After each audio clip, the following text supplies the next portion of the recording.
బాబుకు కమలం ఝలక్, టీడీపీకి రాజీనామా, బీజేపీలోకి నటి కవిత.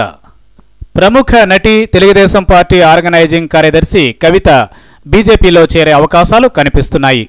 2 రోజుల క్రితం మహానాడులో తనకు అవమానం జరిగిందని ఆమె కన్నీళ్లు పెట్టుకున్న విషయం తెలిసిందే. ఈ నేపథ్యంలో టీడీపీకి రాజీనామా చేసేందుకు సిద్ధమవుతున్నారని తెలుస్తోంది. పార్టీ ప్రతిపక్షంలో ఉన్నప్పుడు సినిమాలు వదులుకొని పార్టీకి పనిచేసిన తనను అధికారంలోకి వచ్చాక పక్కకు పెట్టి అవమానిస్తున్నారని కొంతకాలంగా ఆవేదన వ్యక్తం చేస్తున్నారు.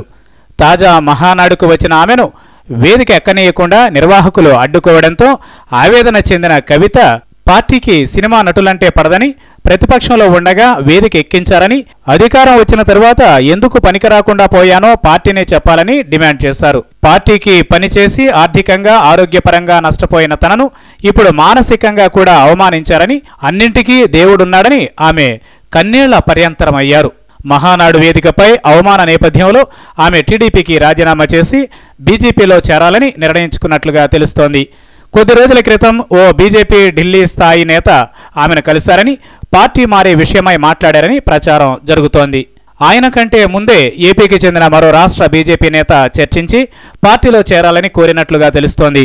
3 భాషలు తెలిసిన ఆమెను తమిళనాడు, కర్ణాటక, కేరళలో పార్టీ పటిష్టతకు కృషి చేయాలని కోరగా ఆలోచించి నిర్ణయం తీసుకుంటానని వారికి కవిత చెప్పారని అంటున్నారు. తాజాగా మహానాడులో అవమాన పరిణామాల నేపథ్యంలో కవిత బీజేపీలో చేరేందుకే నిర్ణయించుకున్నట్లుగా తెలుస్తోంది. ఇటీవలి కాలంలో ఆమె తెలంగాణలో కేసీఆర్ ప్రభుత్వ కార్యక్రమాల్లో కూడా చురుకుగా పాల్గొంటున్నారు.